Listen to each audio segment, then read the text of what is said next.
We are calling this monthly Napa Valley College Board of Trustees meeting at 4:32 p.m.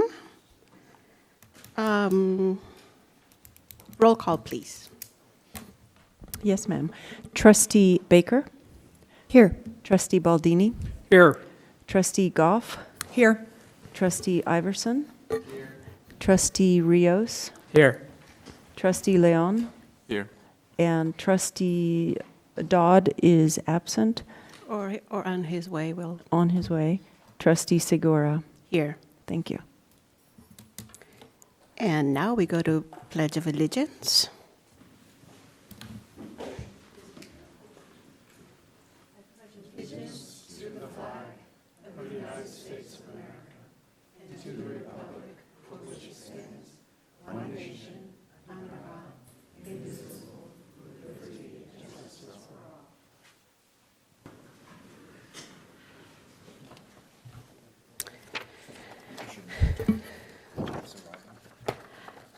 Ms. Cattell, please note that Jeff has arrived. Trustee Dodd, excuse me. And would you please pull item 9.8, Napa State Hospital Department of State Hospitals from the consent calendar, and note that the minutes of the January meeting will come to the next meeting for approval.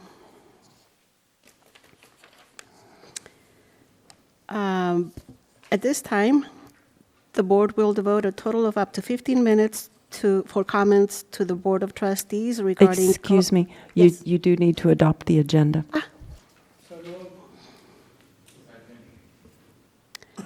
Adopting the agenda, moved by Trustee Baldini, second by Trustee Iverson. All in favor? Aye. Thank you.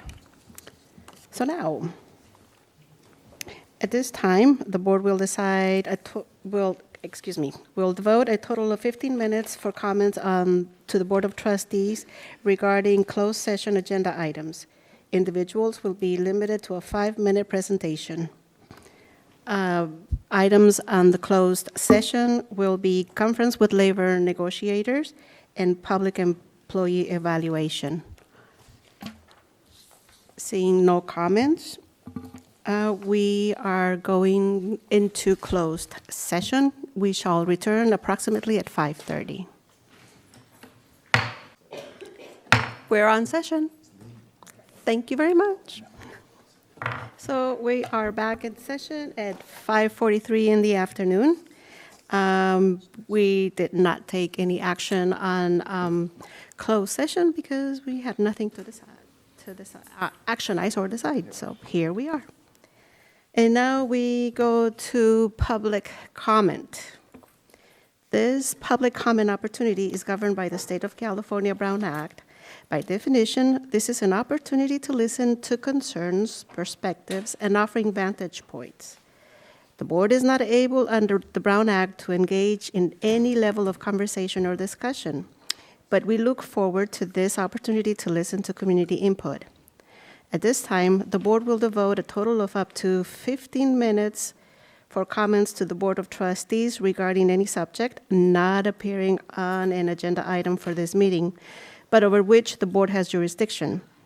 The public may ask the board to place any item related to the business of the district on a future board agenda. No action or discussion will occur at this time on such items. Individuals will be limited to a 5-minute presentation. At this time, we will pull those in attendance regarding their intent to speak on any item of the agenda. Do we have any cards? There being no public comment, we continue on with the agenda. And number 7, we have a couple of presentations. Dr. Kraft. Thank you. Oops. Thank you. As you recall, Ken Arnold is going to join us tonight. This is really a follow-up on campus closures and modified operations. We knew what to do in an emergency. We knew what to do in our standard closures. We did not know what to do with the PSPS, and we, like everybody, and we kind of learned, I think what we decided in that process, and this was a nice shared governance kind of piece, we talked to everybody across the board. Let's figure out what we're doing so we're real clear in the future. Ken graciously accepted a consulting assignment. He's here today to fill us in. Thank you. Ken Arnold, former chief of police for Napa Valley College. Retired. So so I don't want to take any thunder from Amber. It's a pleasure to be back, and it's a pleasure to keep doing work for the district. I love working and doing stuff for us. So one of the questions comes up, now that we live in a world where we have scheduled emergencies, which is sort of was new, because emergency planning up until then had always been, you had an earthquake, you had the emergency, and now evidently we're scheduling them. So in that led to a problem with what do we do with those situations. So I was asked to take a look at it and come up with a plan for what do we do. And sort of, instead of just narrowly focusing on the PSP, the idea was to take a look at what states do the college exist in, and then write a plan that sort of dealt with the kind of things that the college we would have in the future, so to give it a broader scope. And really, if you were to look through it, the campus exists in really one of four states. Either we're open and we're providing instruction, we're closed, meaning that we are closed. It's a hard close, and we need to do protective actions for the district. We reduce our operations, so we have situation sort of means that we need to pull back what we're doing, maybe support the community, perhaps a shelter operation, but we still have a few instructional classes that need to go on, or we still have online classes that could be going on. So we're still supporting, we're reducing the operation, maybe not running the full operation for the day. And then the third, the last category is a modified operation. So we have a fully functioning campus, but we lost power in 3 of the buildings because of the way the circuits go. So we're going to have to take what's going on over there and move them to a different place. So based upon that idea that's then what this plan reflects. The plan reflects that the campus exists in one of those 4 states, and being open and operating is the normal state. What it then did is just provided some general guidance and some examples. The big thing that it did is I then took a look at, and as you can see from the table of contents, the primary departments that are involved in closing, modifying, or doing something, and then created task lists for each of those areas, so that the president's office or an office isn't overwhelmed by trying to do everything in here, that we're identifying ahead of time what we think are going to be the tasks associated with doing all of those things.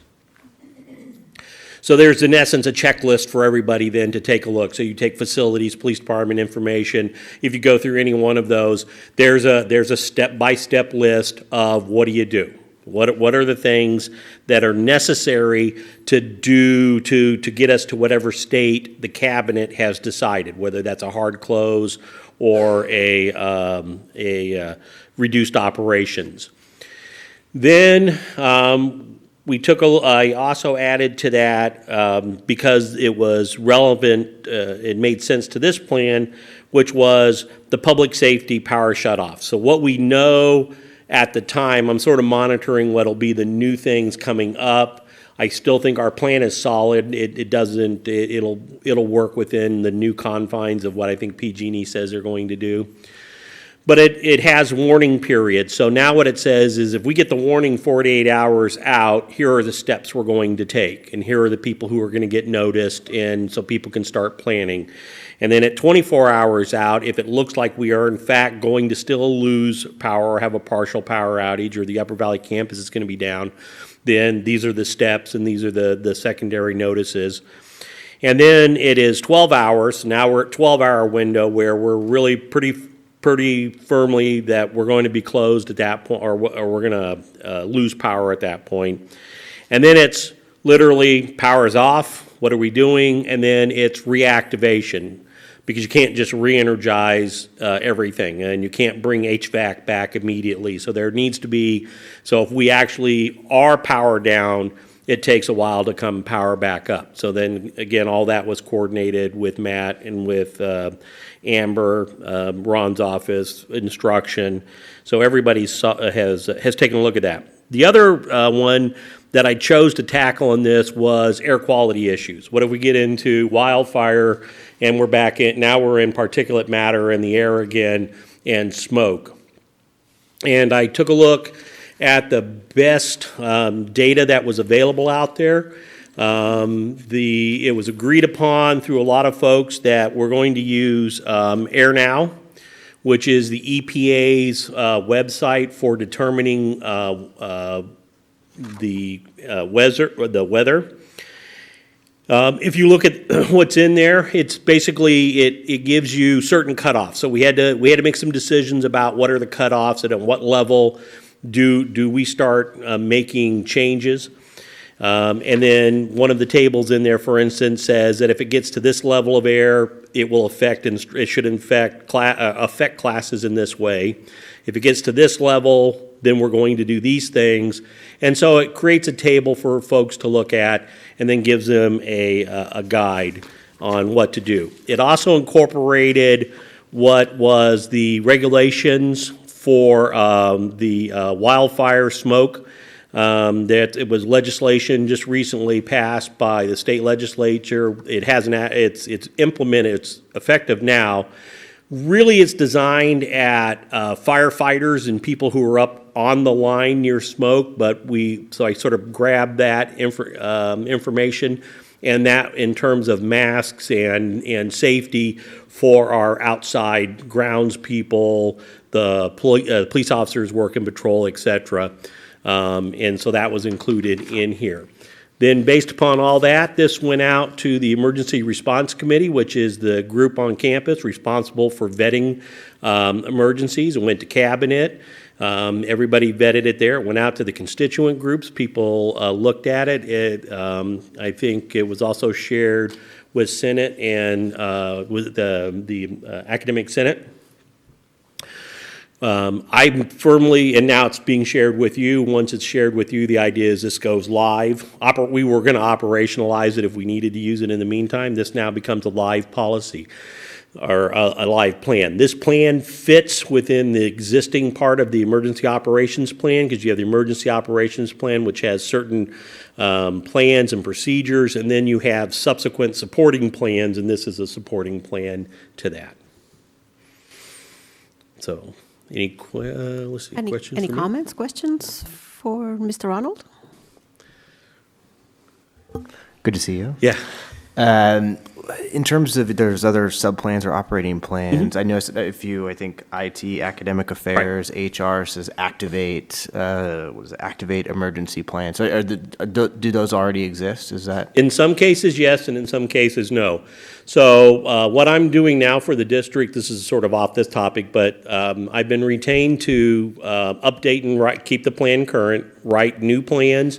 One of the plans that was identified is, and I'm working on a model right now for those various departments so they can have a departmental emergency plan. So that's, we're referencing it. It doesn't quite exist yet. That training's, it should be done, I think it's March. I think we have that scheduled. In addition, so I'm coming back and doing various trainings and still writing various parts of it to try to bring everything back up. So there'll be individual plans within there. And really what that talks about is, for instance, let's say Office of Student Affairs. It'll be how to recall staff. What are my vital records? What are our vital issues? IT, how do you shut down? Or how long will we go? So it's department-specific things, and everybody will have one eventually. Instruction will be a little more, is a little more interesting. There's a lot of background work that's already been done. I've met with Faye a couple of times, and that's helping on alternate instruction schedules. How would you reschedule, and helping, how do you continue the academic calendar? Yeah, perfect. That's exactly what my question. And then one, I just point, I don't know if it's more editorial than anything, but on page 4, concept of operations, it says decision to implement closure reduced operation plans was basically from 6 different people. It says or, meaning in my mind as like an attorney or drafter that it can be implemented by, to make that decision could be done by either one of those. Correct. And not collaboratively. I don't know, I guess to Yeah, it's maybe be a not- little more concise. well, it can always be done collaboratively, but under the You would hope emergency so, operations plan, the way it works is all of those folks named are a line of succession. So the president is always the first person. If the president's not available, then it goes to the vice president of student affairs, and then it just works its way down the line. I think it'd be worthwhile to note that, just, when things get a little crazy, it's just always nice to have that embedded in the writing The game itself. plan, yeah, exactly. Any more discussion, any more questions?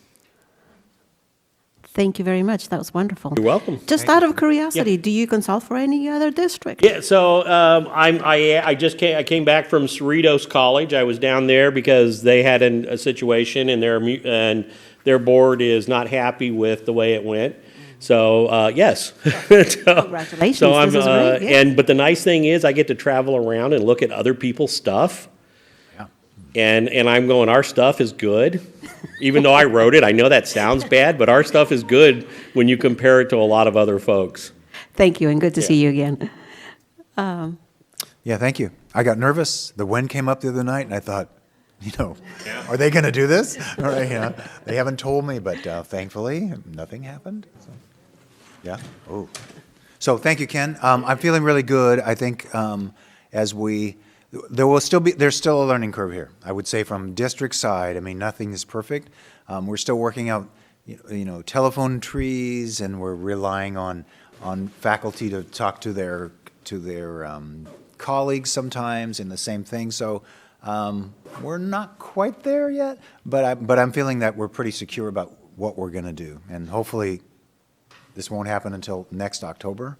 Or beyond. We'll have a little more time. Thank you. Do we get to hear from Ms. Dawson? I don't think so. Holly, did you have anything you wanted to? You're on here as another piece, right? No, I don't have anything to add. Okay. Thank you. Thank you very much. And so 7.2, Environmental Sustainability Overview. Mr. Parker?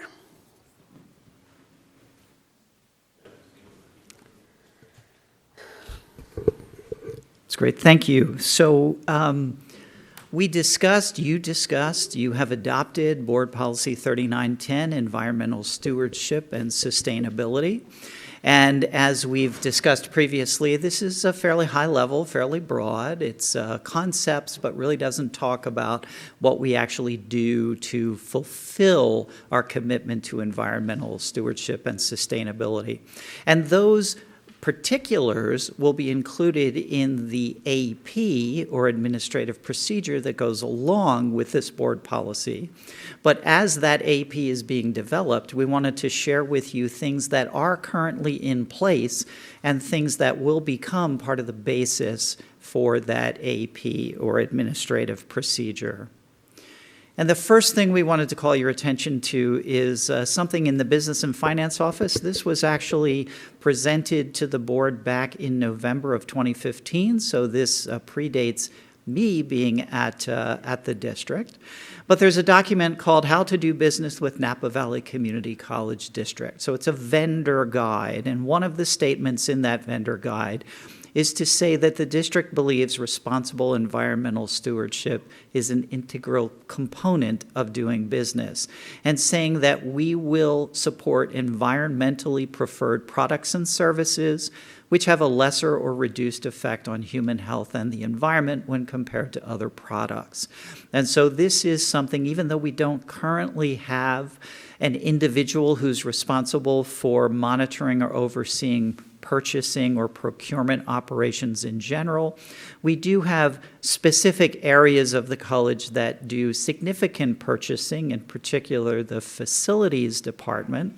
And the facilities department does monitor the products that they are purchasing and has made a commitment to using more environmentally sustainable or more environmentally friendly products in the products that they purchase. To look at some of the specific things that have happened, first of all, over the past 5 years, we've done some significant lighting upgrades on campus, and these are referred to as our Prop 39 projects. You may remember, I know there have been a number of Prop 39s, but there was a Prop 39 that was passed in 2012. The goal was to close what was perceived as a tax loophole that companies that are located outside of California but operate in California should be paying more of a share of taxes in the state of California. And the proceeds, at least initially from that, a portion of the proceeds, were to be used to fund environmental sustainability or projects that would upgrade or use less energy. And so we received over $900,000 over that 5-year period to do these Prop 39 projects, and most of them were lighting improvements, and specifically moving to LED lighting instruments that use less energy. And so we have upgraded lighting in the parking areas and walkway lights, what we call our building wall pack lights, so the lights that are actually affixed to the walls on these buildings. Those have been upgraded. Actually, Marty can probably say a lot more about that. We upgraded the main gymnasium lighting, classroom lighting throughout campus, and then we also used some of those proceeds to upgrade our energy management system controls, so to allow us to better utilize the energy management system. In addition, back in 2006, we installed the solar field, and the solar field doesn't cover all of our electricity needs, but it provides us a significant boost to our electricity needs. It was installed in 2006, and so the equipment is nearing the end of its useful life. It has about a 20-year useful life. And so and in addition, it's a significant commitment in terms of land use. And so as we move forward, we're exploring other options to provide that level of solar energy. Probably the most interesting or promising is to look at shade structures for our parking lots, and you see them popping up all over town. At various locations. We've been approached by a few companies that would assist with that, and that could provide a significant support to providing solar energy and could potentially at some point in the future replace the solar field. But we do continue to explore those options to look at ways to generate more solar energy. We're also looking at battery storage that would allow us to store excess energy at peak periods of energy generation and then use that for peak periods of consumption to offset the need for any energy coming from off the grid. In terms of waste removal, we actually partner with Napa Recycling and Waste Services. We do have both a recycling and a composting program here on campus. There are these trios of waste receptacles throughout campus to allow for the collection of recyclable materials as well as composting materials. Water bottle filling stations. You saw a presentation on this a couple of meetings ago from the Phi Theta Kappa group.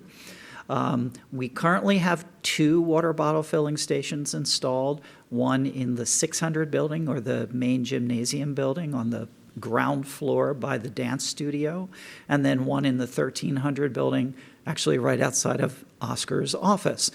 Those were easy initial installations, but we have committed to installing 5 more at the suggestion of the students who surveyed.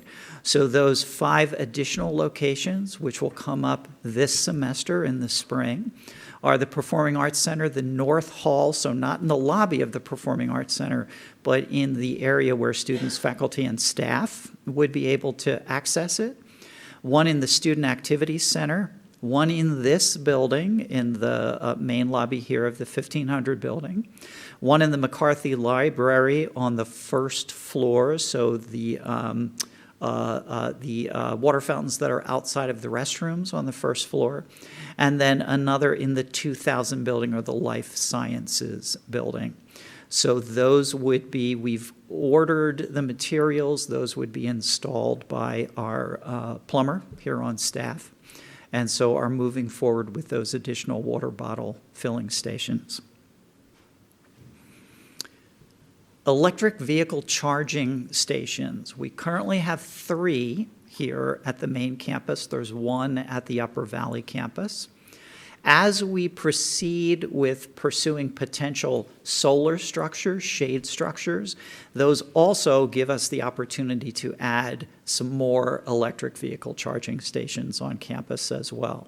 You may have noticed that the electric vehicle charging stations are in demand during peak periods here on campus. And so we actually just installed these 4-hour limit signs 2 days ago, I think, to make sure that people were not exceeding the amount of time that they should be parked at those electric vehicle charging stations. In terms of landscaping, we do, and I'm sure you know because you pass this sign quite a bit, that we use reclaimed water for landscaping. In 2019, we used 10.8 million gallons of reclaimed water. We can use up to 16.1 million gallons of reclaimed water per year without incurring any charges. And so the reclaimed water is used to irrigate, when necessary, our ball fields or our athletic fields. Our use of reclaimed water has decreased a little bit in the past few years, and that's because we were using reclaimed water to irrigate the vineyard. And unfortunately, it was having a negative impact on the quality of our crops in the vineyard because of the, I believe it was the salt content in the reclaimed water. And so we are, however, using well water. We actually got some outside support, dug a well, and the irrigation at the vineyard is not using city water, but actually is using well water. Our green belt or arboretum, and so believe it or not, that is a picture of the pond that was taken just a few days ago. If you saw the pond 3 or 4 years ago, it did not look like that. We have entered into an agreement with a company called Solitude Lake Management. It sounds so peaceful. To do monthly treatments. We have some invasive weeds in that area, parrot's feather and duckweed, I think, which is what actually causes the deterioration. So having the treatments, which includes aeration, has significantly assisted us in restoring the pond. In terms of e-waste disposal, and I'm sorry to say I actually used that computer in the 1980s, but we partner with Napa Recycling and Waste Services for the e-waste disposal program as well. So they're the ones who provide our e-waste disposal to make sure that those products are treated properly and disposed of properly. And then finally, Our cafe under District Auxiliary Services is moving to be more environmentally friendly as well. They're moving to the use of compostable utensils. They are still currently using some of their existing stock of plastic utensils, but will be moving to use of compostable utensils. They are only offering lids and other single-use plastics upon request, so they're not automatically putting a lid on your coffee cup in the morning. And then they are replacing certain plastic bottle drinks with aluminum cans and glass containers, so that to the extent that they can provide those drinks in something more environmentally friendly, they are. There are, unfortunately, as Chris, the manager of the cafe, told me the other day, there are unfortunately some things, they're juice drinks, that company only provides them in plastic containers. So there are still some plastic containers being used over there, but to the extent that they can replace them with glass and aluminum cans, they are. Do you know if they're looking at compostable straws? And lids too, right? Oh, I do not know the answer to that question. That's a great question. Catherine, did you capture that? Thank you. Catherine is the environmental police here on campus. Do we have any questions for Mr. Parker? Comments? I just want to express my gratitude and thankfulness for putting this together, and whoever helped. I don't know, Catherine, if you had any input into it, or Holly, or whoever else, because I think this is really meaningful. I think looking at it on its face maybe doesn't seem like much, but I think as a whole and over time, as we get more sustainable in terms of how we're disposing of these disposable products, right? It's really meaningful, and so I'm glad to see. I hope the students, and I hope the faculty, I hope the staff, really appreciate that as well. I had a question about the lighting upgrades. When that happened, did they install lighting, because I can't tell from the picture, that also lessens the light pollution? Was that part of the drive or not? Or was it just energy consumption? It was energy consumption was the primary focus, yeah. Thank you. Trustee Rios? Yes, you mentioned that facilities has been looking at the types of products that they buy, and that was a question that I had, because we've talked about that over, I think, last 4 or 5 years. Are there any other groups that do a lot of purchasing where that is looked at?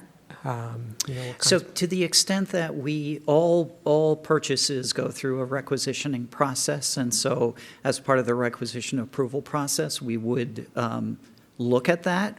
But the facilities department is probably the major purchaser on campus, and so would be the area where we would see the most return from that review of items being purchased. And facility is the most likely place for there to potentially be environmentally not friendly products being purchased, like cleaning supplies and other sprays and things that would be used in landscaping and things of that nature.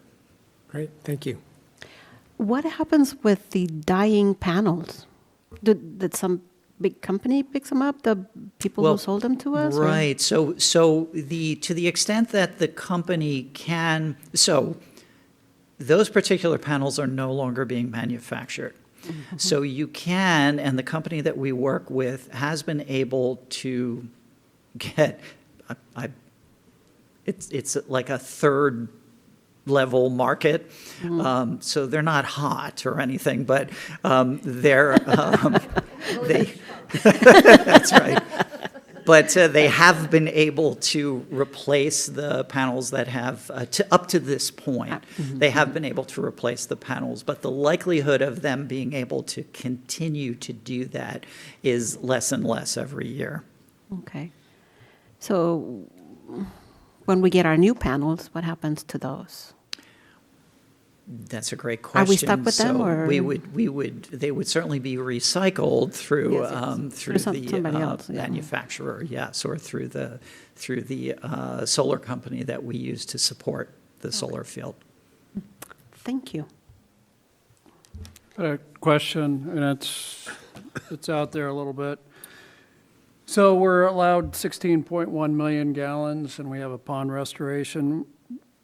Is there any benefit to turning the spigot on at the north end of the campus and let 5 million gallons go into the pond and reclaim and wind its way into the river, whose salinity can't be any more than the water that you're putting in?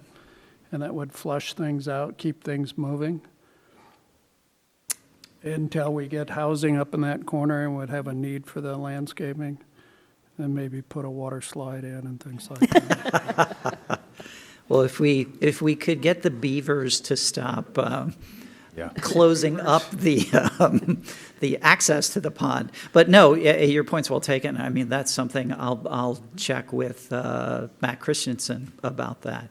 Is that a possibility to, in effect, flush out? Yes, yes. yes. Yeah. It's on the plants that you might sit on when you're having your little picnic out there. Any more questions, comments? Recycled. I just Trust- really I'm quick sorry. wanted to say thank Trustee you for putting Iverson. it together, and I'm sure there's a lot of parts in this that are moving targets, and we can always be doing better in areas, but it's nice to see this. Yes. Okay. Thank you. Thank you. Thank you, Thank Bob. you very much. I mean, just as my comment is that it kind of, I think the board is real clear, but the college is also, the culture is really sustainable, so we're not battling uphill here. So my guess is that we'll continue to bring you these kind of plans. And some of this kind of creeped its way into some of the conversations we had, in future facilities as well. So, good job. Thank you Yes, so much. yes. Thank you. And in the new housing complex, we could That's right. apply some of these, yes. So we're on number 8, reports. It's very nice to see you ladies. So Dr. Tejada, I'm sorry. Tejada, like the baseball player. Happy New Year. And the Senate has approved by its second reading the Educational Instructional Committee to its Senate structure. And we look forward to working with the District Technology Committee to enhance better communication about the needs of instruction as per technology. So the Academic Senate is piloting an online student evaluation form to help facilitate this part of our faculty evaluation. So we're piloting something that other colleges have been using for quite some time. We're entering into the 21st century, finally. So I will be bringing more about how well that's working and any data that we get from that.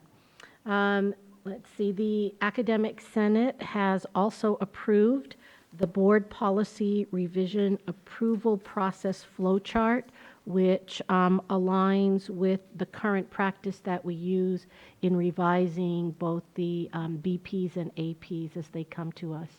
And I shared a draft with Dr. Kraft and Catherine just before it went to the Senate. It was tweaked a little bit. I'll be bringing it to Council of Presidents next week so that we can share that. I am also happy to report that the Office of the President and the Academic Senate has collaborated in adding the Senate and faculty to the IEPI grant. And so I was able to sign off on that this morning, and looking forward to collaborating in the creation of professional development with an eye towards instructional design. And so I'll be putting together a task force on the Senate side, and we'll be talking to Dr. Kraft about how his office and the Senate will collaborate so that we can move this forward. There's a question that I have, and I guess I don't know that we can deliberate, but just in terms of asking, it was brought to my attention this evening that our VPAA position is not currently being advertised in the CCC registry. And I know that there's some regulations, so that came to my attention just a few minutes before I got here, so just FYI. We'll see. I'll just comment quickly. If it's not, we'll have it up and post it I'm again. It might have cycled off, and that would be my guess. but Okay, I just thought Thanks, I though. would No. just a little heads up. It's good. It's good to know. Okay, all right, thank you so very much. Thank you for your That report. concludes my Senate report. Thank you. And next, we have Administrative Confidential Senate Report. Mr. Harris He's not here is not tonight. here. Associated Students of Napa Valley College, Christopher Hernandez. Yes, ma'am.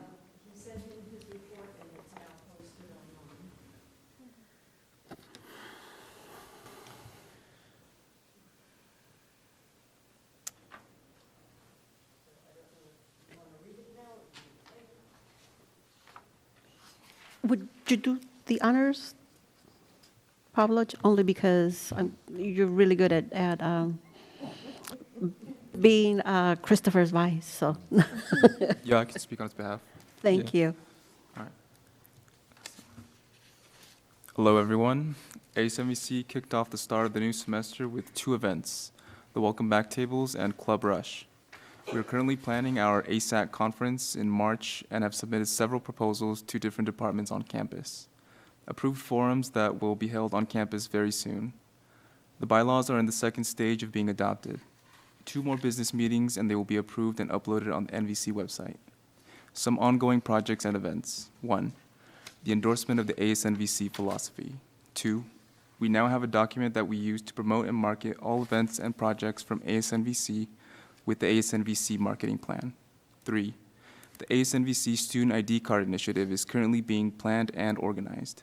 4, creating and submitting more proposals for requesting funds to be used for events and supplies to support the marketing of ASNVC. 5, marketing the ASNVC brand with social media, products, and giveaways. 6, increasing the collaboration between ASNVC and ICC, the Interclub Council. ASNVC have been productive and continues to strive to be the best ASNVC ever. Thank you, Christopher Hernandez Sotelo. Thank you very much. Classified Association Support. Ms. Mall? Thank you. First, I'd like to welcome new classified staff members. Both will be working in the business office. I'm very much looking forward to working with them. Brody Azevedo is a new accounting technician, and John Martinez has also been hired as an accounting technician. The classified union has been working with the Senate on setting up scholarships to award to classified staff members and their families. That will be happening over March and April. And the union is also working with the classified Senate on organizing participation of classified staff at the Classified Leadership Institute this June in Riverside. Thank you. Thank you very much. Classified Senate Report. Mr. Shoemaker. Hi, we've been working with Ron and Charo for the Classified Appreciation Week, and then we have also been talking with Charo to go ahead and get us some more classes, kind of like the Flex Day during the summer for our constituency, so that they're more available in the summer. Usually in the spring and the fall, we're kind of inundated with workload, so we're working together, and I think this is, part of that Renaissance era that me and Ron were talking about, and I'm looking forward to it. Thank you. Thank you very much. Faculty Association Report. Ms. Imamoto. Good evening, everyone. Please excuse my coughing and sneezing. My 9-month-old nephew, I'm pretty sure now, gave me a cold. But he's my best friend, so I forgive him. We at the Faculty Association just returned from our Community College Association Winter Conference. I actually helped facilitate and co-ran a California Leadership Academy for people who are interested in statewide union leadership with my friend Krista Warren, who's from Merrick Costa College. We talked about stewardship, union leadership, and why it's important to come together for solidarity. Lisa Yanover in English accompanied me, and she learned all kinds of fun stuff too. We actually amended our bylaws today because we found out we were out of compliance with CTA's bylaws. And so we made some changes. The main thing is that we had 2 vice president positions, Vice President 1 and Vice President 2 on our executive board. It turns out you can't do that because it messes up the line of succession. So we ended up actually eliminating one of our vice president slots, which had always kind of been a de facto grievance officer, and we've made that officially a grievance officer position held by Sean McCann, and that will be an appointed position from now on. That was the main amendment we made, and we are looking to do a permanent ratification at the end of the year.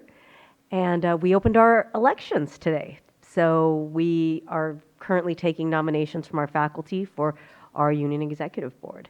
And those will be open until March 12th. So we're looking forward to just candidate speeches and flyers and just a very hotly contested race. That's about all. We've had our first general meeting of the semester today. Negotiations are ongoing. We're meeting with district negotiators often, and that is about all I have to report tonight. Thank you. Thank you. And after all the campaigns and fun stuff, when do elections take place? The elections will take place the week after March 12th. So I believe they open March 16th and they'll run for a week. Thank you. Thank you very much. President's report. Dr. Kraft. Thank you. Just a couple things tonight. I'm going to ask Veeps to think about it. I've been considering, the best way really under the president's report, and at one point, maybe I'll call it a year, or maybe even 2, they got too long and too complicated. But I do think that you're missing out on a few things. So I think I'll probably reinstitute the vice president's reports so they can bring an item or 2 to your attention, and it won't fall through the cracks, so to speak. So a couple things. Student housing, moving along nicely. Bob has got a couple updates for us, I think, in terms of some of the future RFPs and those kinds of things. The next steps with Scion, maybe? Why don't you just address that real quickly, Bob? Sure. So we are in conversation with Scion. As we said, we would be re-engaging with them. And so we expect to bring a contract back to the March board meeting for your approval, moving forward with that relationship with Scion as we move forward with student housing.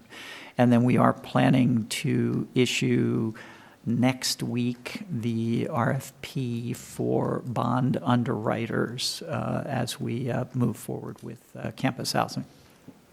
So it keeps us on track, and we'll have a more formal report and a larger report next month for you as we come in. We had a focus group last week, well attended. A lot of notes were taken on that. I've debriefed. I was unable to attend myself, but I did debrief a bit. Some of the things that came through, not surprisingly, is to offer rents as affordable as possible in a range of possibilities. Not everything is going to be the same price, but continue to focus on that. Leverage on the existing amenities aspects of the campus, and take a look at those amenities that a new complex would need without driving the cost of rent up high. So those are the kind of conversations we're having. Ensure safety and security was a large issue that folks talked about. And I think as we start to do a deeper dive, there's plenty of information on these items as well. As we start to do a deeper dive, focus groups will continue. We're in the design phase. By the time we roll into April, we will be pretty done with the design and configuration and amenities, and we'll be presenting kind of the final looks. So there's still plenty of opportunities for faculty, staff, and the board to have their input. Let me see. I would like to thank, I had a little note here, ASNVC We have the voters Dropbox on campus. Through their efforts, they were able to kind of help us get that out there. I dropped my ballots in there the first day, which was a good thing. And it goes along with a social responsibility issue and just trying to get that, get those folks oriented towards voting. So we're very happy with that. Oscar or either or? Mariachi, huh? Yeah, just real quickly. Yes, as you may be aware, on April 25th, we will be having our second annual Viva Mariachi. And it's an event that, as you know, started last March. It was the first one. And despite my not wanting to do it again, I was convinced by Dr. Kraft. He made me an offer that I couldn't refuse. So we're going to have our second one. This time we're bringing three groups. One is a middle school group from Monaco Middle School in Las Vegas. The high school group will be represented by a group from San Fernando, California. And the university level play will be presented by Cal Poly with Pomona. So we anticipate a nice turnout. This year it's going to be in the PAC. Last year it was in gymnasium. We had over 850 people that attended. The venue this year is a smaller venue, so you need to get your tickets soon. And in the daytime, what we have in the morning is that from 8:30 to about 3, we have free workshops, Mariachi Academy. So any youth, any person for that matter, who's interested in learning the instruments played in a mariachi group will have the instruction by 8 or 9 of these directors that are coming to visit us. Last year we had about 70 people, ages from 11 to 65. And this year, we want more local students as well. Currently, we have about 50 that are signed up, but the majority of those students are from Fresno, from Daly City, from Santa Clara. But we'd like to do a campaign and make certain that students from Napa County and from Solano County join us for the workshops as well. Thanks, Oscar. Others? Faye or Charo, anything for the order? Okay, thank you so much. Thank you very much. So we're moving to number 9, consent calendar. And keep in mind that we have pulled 9.8. Move approval. Moved by Trustee Baldini, second by Trustee Iverson. All in favor? Aye.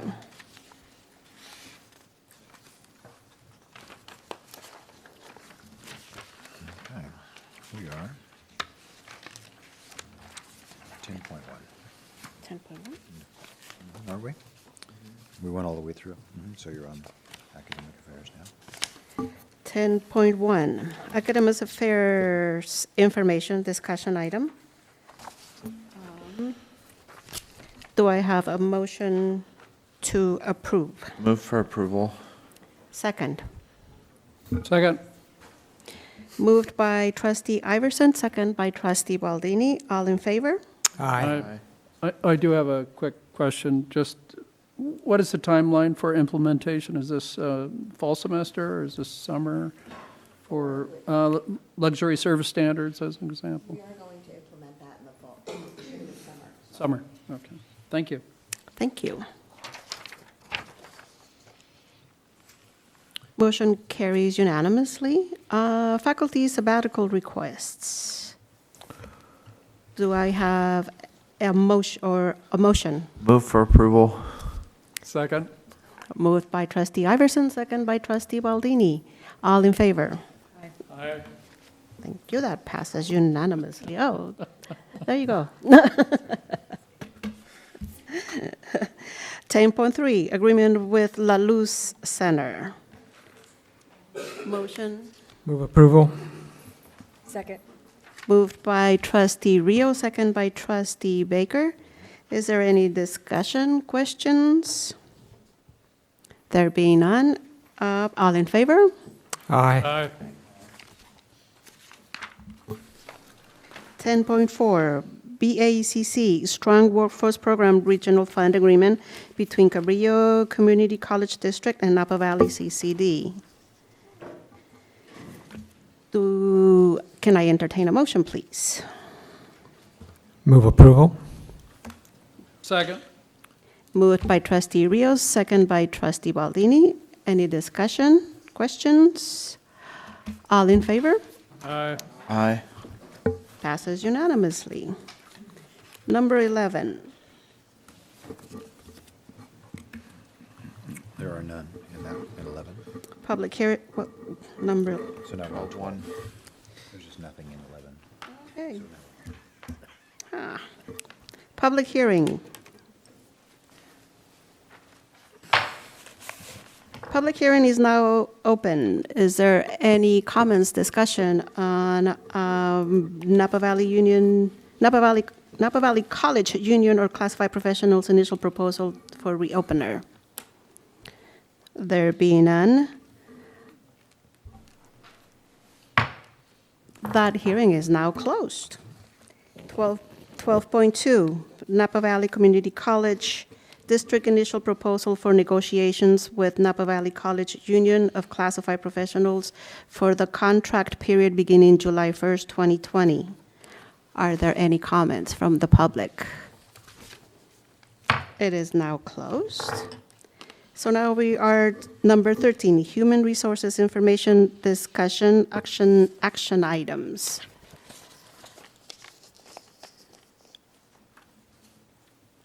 Do I, 13.1, acceptance of Napa Valley College Union of Classified Professionals, initial proposal for reopener. Motion, So move. Second. moved by trustee Baldini, second by trustee Iverson. Questions, oppositions, all in favor? Aye. Motion carries unanimously. 13.2, approval of Napa Valley Community College District initial proposal for negotiations with Napa Valley College Union and classified professionals for the contract period beginning July 1st, 2020. Are there, can I entertain a motion, please? Move for approval. Second. Moved by trustee Iverson, second by trustee Baker.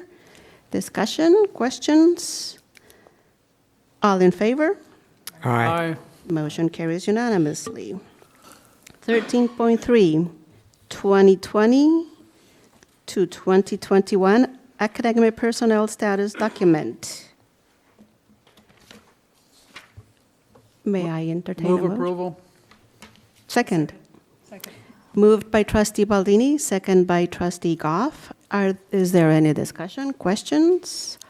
All in favor? Aye. Motion carries unanimously.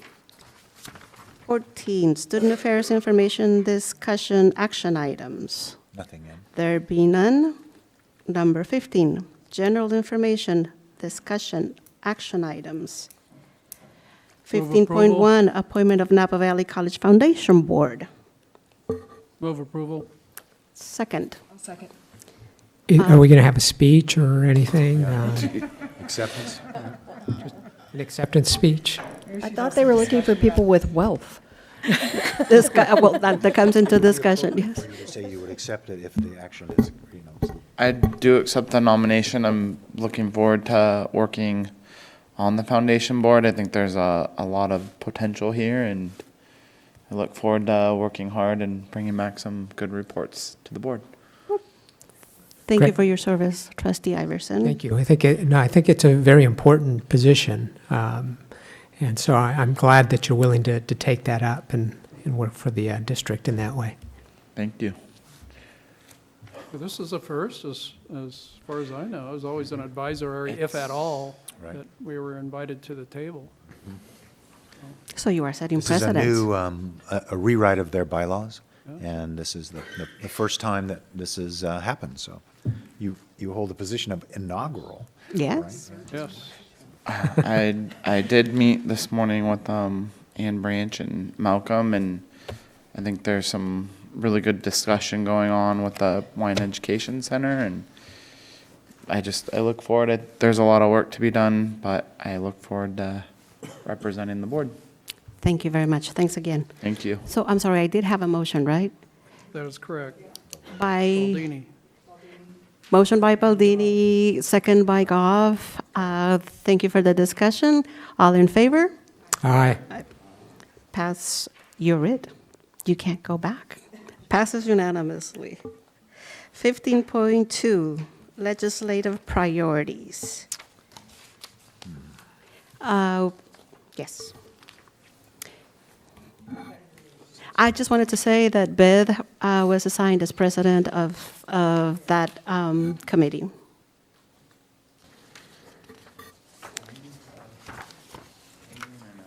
No. Good. So, we thank you for your past service, Kyle. So you did great.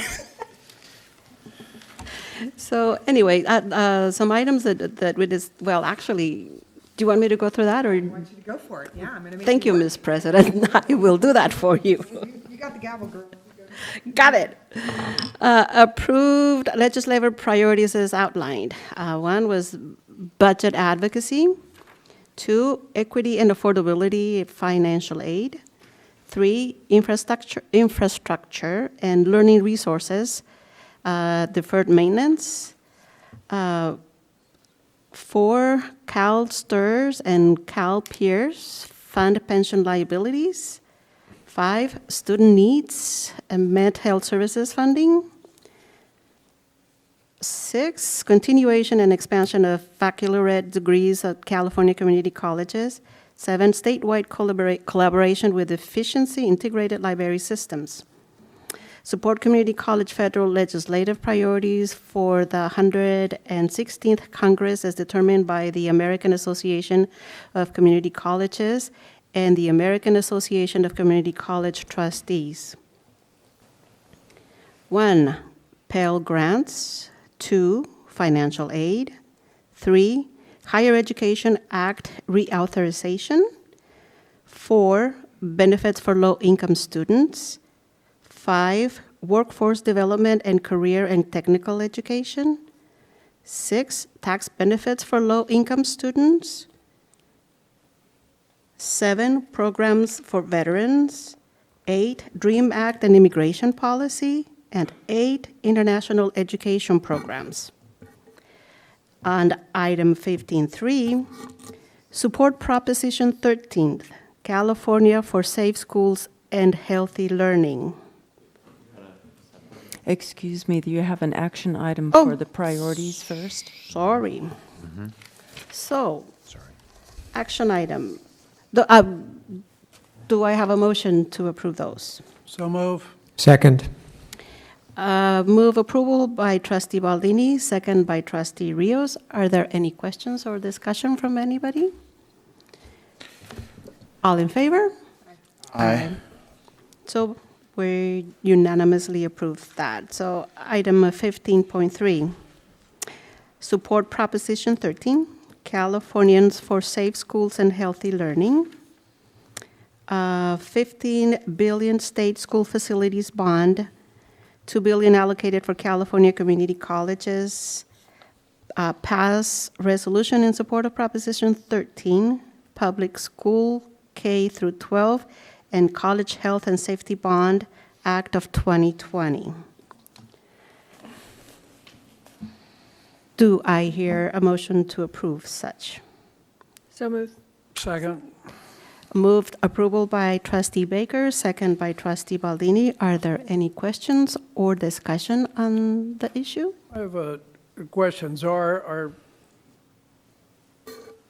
29 billion and it breaks down to 2 billion for community college, and we're looking at 90 million in facility needs, and they do have the caveat that, you know, keep trying on your end. What would that actually bring to, and if you do the math, that's about 20 plus million. What is the reality of this to Napa Valley College? I'll let Bob tell you the bad news on that one. It's not horrible news, but so there are certain criteria that, so first of all, $2 billion, believe it or not, wouldn't meet all of the facility needs in the community college system. So it's still not quite enough. There is criteria that they apply to determine whether your facility project qualifies. Much of it has to do with growth It also has to do with health and safety issues, and it has to do with the age of your facilities. And so the reality is, we have 3 facilities here on campus that would qualify under the current criteria that's used. We actually have 4, but we've already been funded for one of those, and that's in the budget that starts July 1st of this year, and that's our machine tool and welding building. So a renovation of that building was funded. That's through the old Prop 51 bonds that were approved back in, I believe it was 2016. The 3 other buildings that would qualify would be the 1400 building, what we used to call the Business and Computer Sciences building, the 1600 building, which is directly behind us here, and the 1800 building, which is our Chemistry and Physical Sciences lab building. And so those buildings would generate, of that 90 million, it would be about $10 million, which is nothing to sneeze at, but about $10 million if those projects were to get funded. Can I ask a question? You said if they were to get funded, so there's no guarantee that any of that money is going to come here? Absolutely not. No, there's no guarantee, because as I say, it is, that $2 billion doesn't meet all the needs of the system. And so there is basically a scoring process that the Chancellor's office does to determine which projects will be funded and which projects will not. I had a comment. I mean, I read a lot about this, and I mean, it isn't the best that we're not going to have a lot at stake to gain from it, but we're enjoying a record revenue. I took some notes to support our $222 billion proposed budget and a $7 billion surplus, but the good times aren't going to last forever. And I feel like a recession is overdue, but the debt's still going to remain on the books for decades. High debt service costs may be manageable now, but they're not going to be with the modest downturn in the economy. So I feel like it's going to ultimately fall on the property taxes at some point. So. May I? Please do, May Trustee we look Baldini. at the overview? I think there was another slide, please. Something different than this, Michael? Well, no, right there is where I wanted to go. That bullet 3, is there any of these issues at our college as far as asbestos, lead paint, and mold or hazardous materials? Saving they probably used asbestos in our concrete back in the 60s. So to the extent, can I say there's no asbestos on campus? I can't. Yes. Is there any dangerous asbestos on campus? There is not. So what they're really referring to here is, I can't remember the term, but asbestos that is causing a health hazard. The asbestos that you might find on this campus is in flooring materials that are under other flooring materials, and so. Not friable. Friable, Yes, thank you, yes.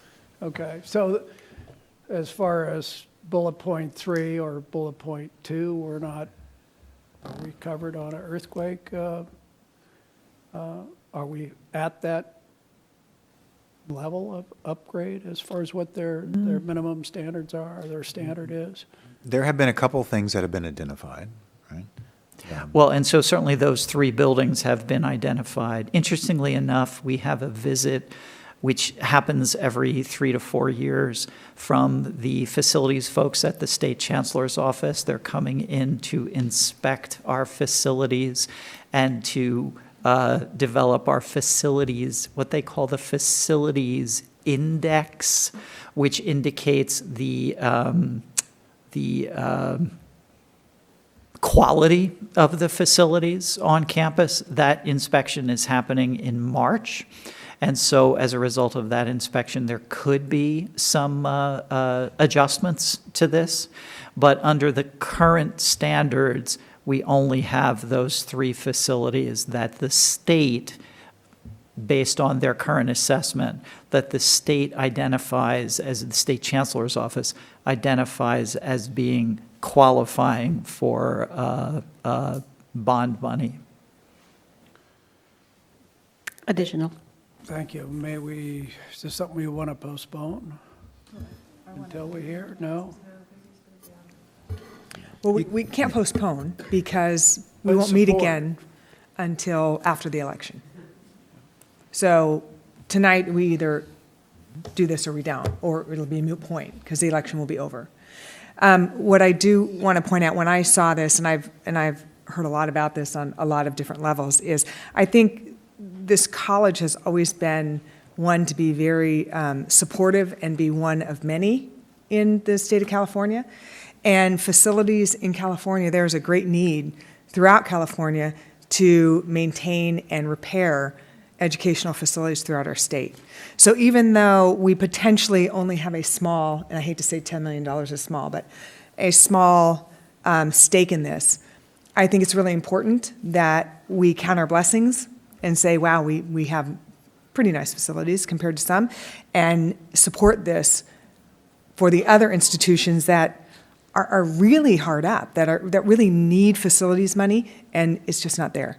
So I'd like to encourage all of us to kind of think beyond this campus and look at the other community colleges as well as K through 12 and say, you know, as we look for the care of students in general, maybe that's where our thinking should go instead of how much can we get out of it, is it really worth it, that kind of thinking. Additional discussion? You had moved, right, to approve? So moved approval by trustee Baker, second by Iverson? No, I'm sorry, trustee Goff. Yes. All in favor? Aye. Abstain or oppose, oppositions? Opposed. Opposed. Opposed. So 2 approvals, 3 opposed. Don't you get a vote? Goodness, that would be a tie.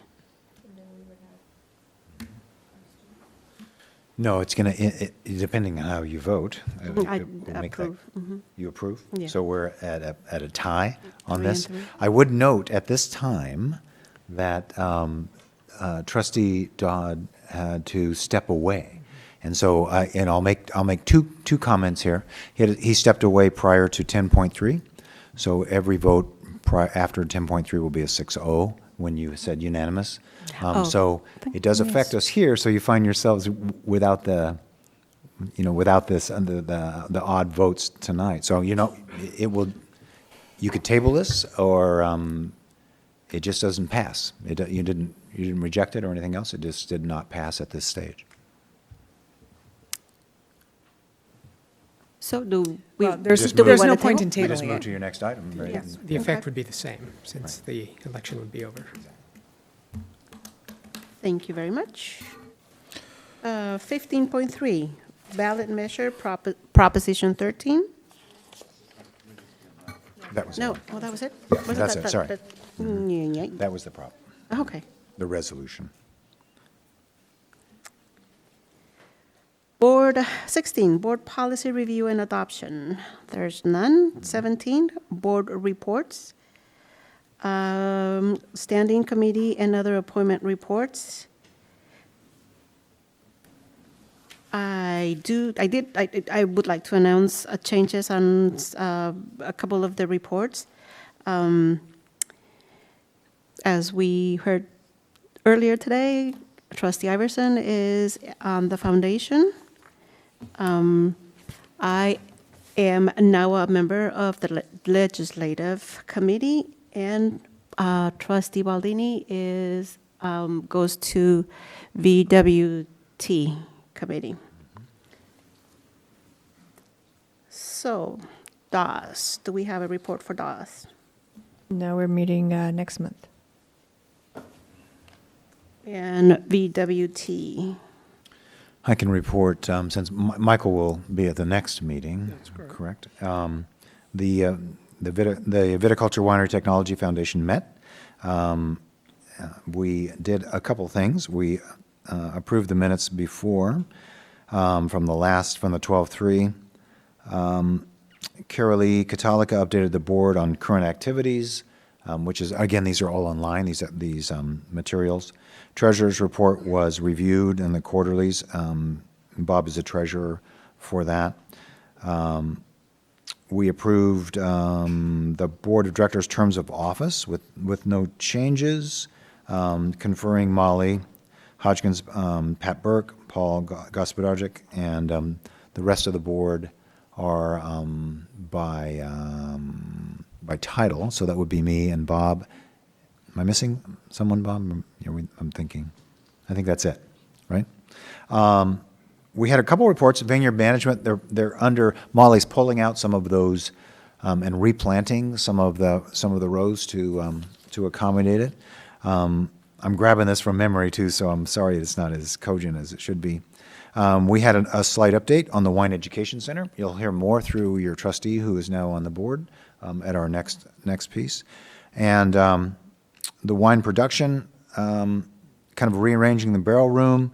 We're looking to get a Mayfair event date on the books when we would have a tasting down at the winery. Outside of that, everything looks good. Thank you. Good. Audit and Finance Committee. We're working on finalizing meeting time week after next. Real Property Committee. No report. McPherson Distinguished Committee. Foundation. Not yet. Thank you very much. Future agenda items. Do we have anything we would like to hear about or discuss at this I'd meeting? like to add something for future. One of the sessions that I went to at the conference in January was about changing, it was put on by Fresno City College and Clovis Community College, and they did a really fantastic presentation about things that they've done in their hiring and recruiting processes to try to change the makeup of their staffing and faculty to really reflect the diversity of the community they serve. And it was just really, really great presentation. And I think the first thing that I would like to just simply know is, what do we look like? So if we could maybe get a presentation on, what are, in terms of diversity, how does our faculty match up with the people that are in the community, and how does the staffing match up? Just so we can kind of see where our baseline is. I'll talk with Charo, and we'll present the information that we can. And I don't think there's going to be any issue there, and we certainly have that. So it's great. We'll come back to you with it. I think rather than an agenda item, if you can, I would probably do it under those vice president reports. That works. It'd be more appropriate, I think. Okay. Anything else? Okay, nothing at the moment for that. And board reports. And we will start with Trustee Rios. Not much to report. I attended the conference in January also. I think one of the most kind of interesting to hear are just kind of the war stories on the Brown Act. I went to that session, and I've gone every year. So that's just interesting, and it's interesting to hear some little details that you never think about. Like one of the things that I meant to actually go on our website and see if we had this, because the attorney who was presenting got into this discussion about the things you have to have even on your website if you have a website, and one was a direct link, one button push to the board agenda and documents. Yes. yeah, we And do. so I meant to check that, and I hadn't, and, but I was just amazing that such little things, can be such big deals. So that, and it was interesting just to sit in a couple other sessions, but a lot of it really was kind of what I heard the year before, and well, this is kind of I've been there a few years now, so a lot of it seems kind of repetitive. But I think it's important to go. I unfortunately didn't see any of you except, Was there? at one session, I did walk in and sit down with the couple of my other members, but just walked through the bar in the evening and I didn't see anybody. So I kept going. So that's all. Trustee Great. Goff? So I was also at the conference, and there were actually two things that I found very interesting. One was I went to the CCAP session and learned a little bit more about the dual enrollment process and found out about the middle, college, high school programs that are popping up. And so I will be hopefully talking to people about maybe doing something like that. The other session I went to was the legislative session, and I found out that they are pushing to retire the number 13 for propositions in California. So I'm hoping that they were serious and they're actually going to do it, because it's getting really, really confusing for people, especially this go around. So I'm very happy that might be on the books. But other than that, I'm just happy to be here. Thanks. Thank you. Trustee Iverson? I had a family emergency, so I wasn't able to get up to Sacramento, so I did miss that this year. Come March, may have another baby. I will have another baby. Not me. Sounds like it. Yeah, I know. We don't know what we're having. It's a complete surprise. That was going to be my so question. it's a surprise for the first, and surprise for the second. So No matter what, we expect you here. I will be here. It's important. Thank you. Student Trustee Leon? Yeah, so I was in attendance at the Chamber of Commerce luncheon, so I was able to hear from a variety of local small business owners and employees. This past weekend, I was also at the CHEBNA conference, which is California's Higher Education and Basic Need Alliance.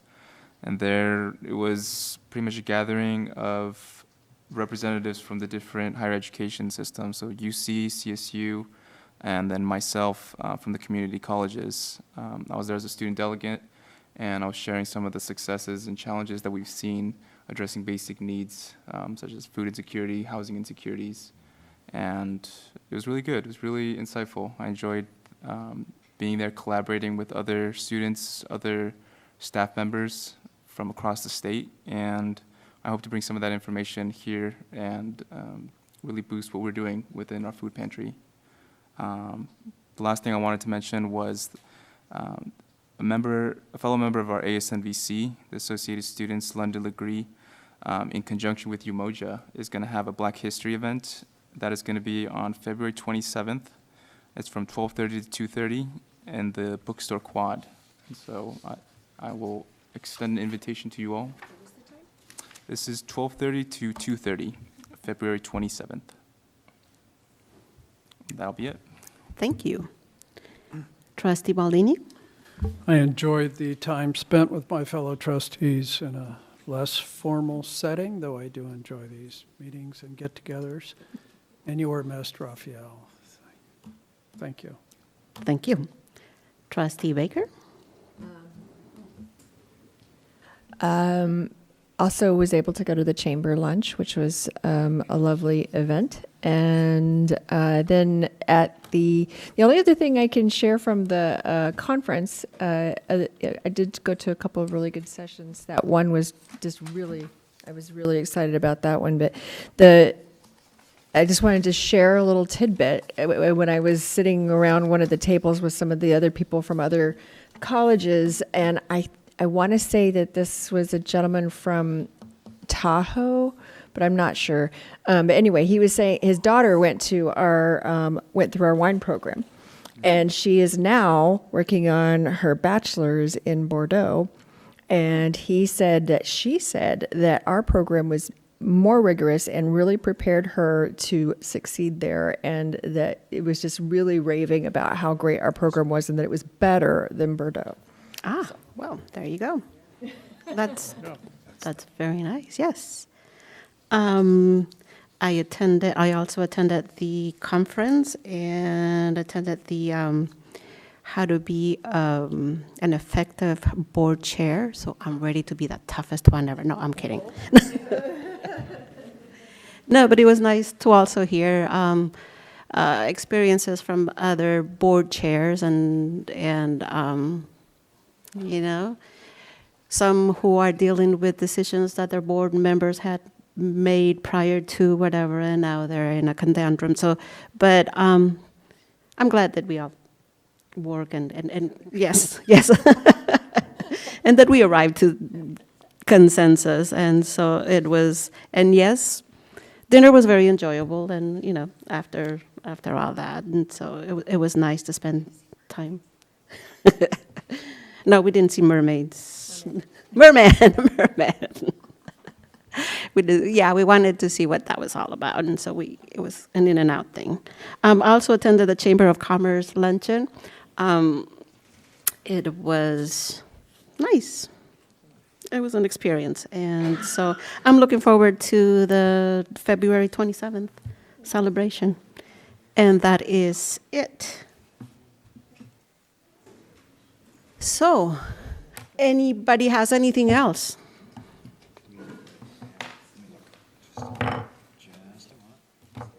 I'm ready. Announcement of future meeting.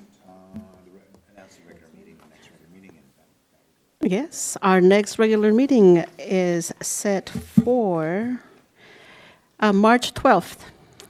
Same place, same hour.